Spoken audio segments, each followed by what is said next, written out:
주님께서 주시는 아침 말씀은 누가복음 21장 36절입니다.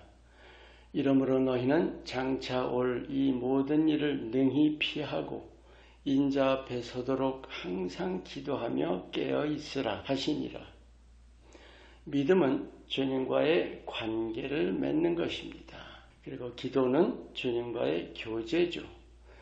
주님과의 관계가 살아있는 여부가 곧 항상 기도하는 것입니다.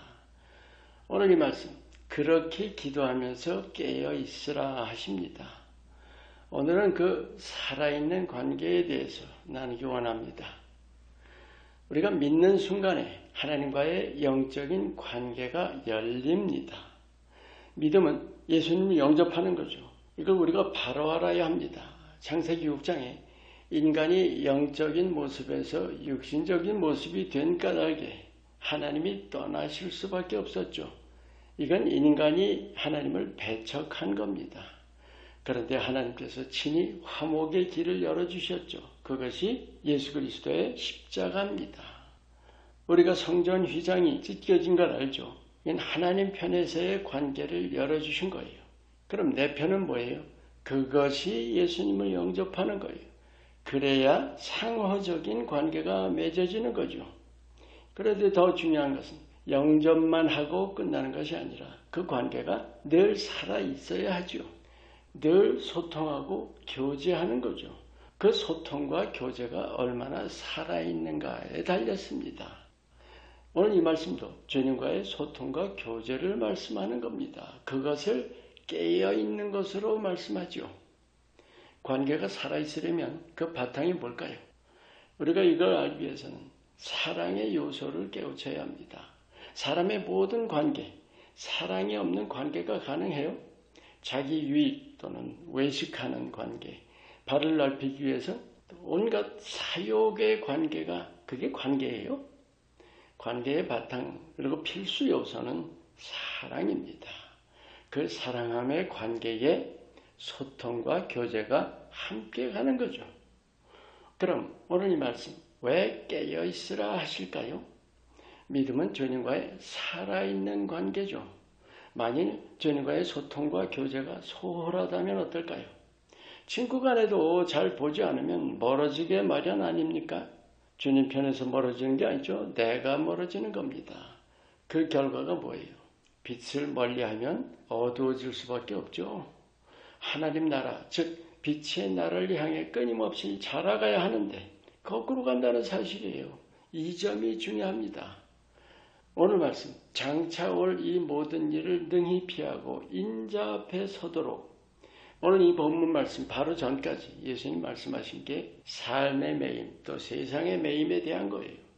구체적으로는 육신과 세상의 온갖 유혹들이죠. 이것이 주님과 멀어지게 만듭니다. 관계가 쉽게 만들고 심하면 아예 세상으로 돌아서죠. 구원을 이루어가는 일에 대한 이해를 바로 해야 합니다. 이건 구원 받은 거 다르다는 거 아시죠? 왜 그 과정이 필요한가요? 영적인 변화 또 성장이죠. 하나님 나라에 내 자신을 맞춰가는 일입니다. 그것이 구원을 이루어가는 거죠. 그런데 혼자서는 결코 불가능한 일입니다. 반드시 예수님과 함께 예수님을 따라 예수님과 동행해야 합니다. 그리고 이 땅 삶이 유일한 기회예요. 믿는다면 그 일에 힘써야 합니다.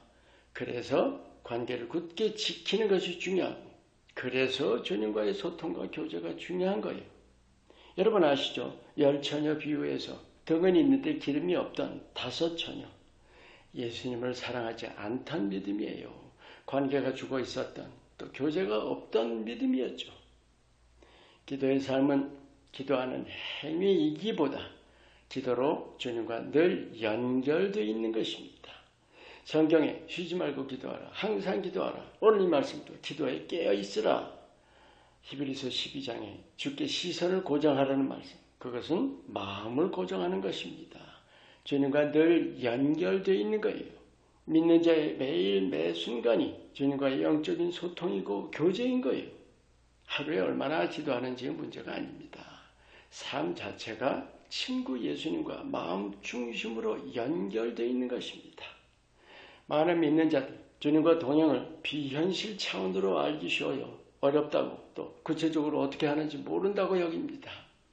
예수님의 함께 하심은 실제입니다. 이 육신의 감각 문제가 아니라 마음의 일입니다. 신령과 진정으로라는 것도 예수님과 교제하는 일에 대한 거예요. 문제는 육신에 매인다는 거죠. 그래서 영에 소홀합니다. 이게 기도 소홀하는 또 주님과 교제가 소홀해지는 이유입니다. 그래서 관계가 소원해지면서 관계라는 게 없는 속빈 믿음, 죽은 믿음이 되어버립니다. 시편에서 볼 수 있죠. 다윗이 고백합니다. 하나님께 내 마음을 토하라. 이게 아주 가까운 친구, 못할 얘기가 없는 그런 관계에 대한 거죠. 얼마나 시시콜콜 주님과 대화할까요? 여러분, 우리의 삶이 얼마나 곤고합니까? 사실 정말 가까운 친구가 있다면 속 털어놓을 얘기들 끊임이 없을 겁니다. 바로 그렇게 친구 예수님과 소통하고 교제하는 거예요. 그래서 쉬지 않고 기도하는 거죠. 이게 살아있는 관계입니다.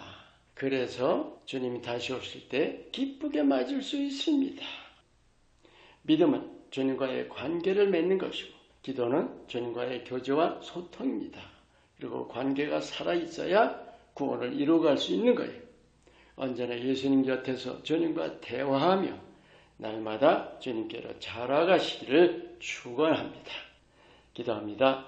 매일매일 예수님과의 깊은 만남과 교제로 예수님과 동행하는 삶을 살아가도록 성령으로 사로잡으시고 이끌어 주시옵소서. 예수 이름으로 기도합니다. 아멘.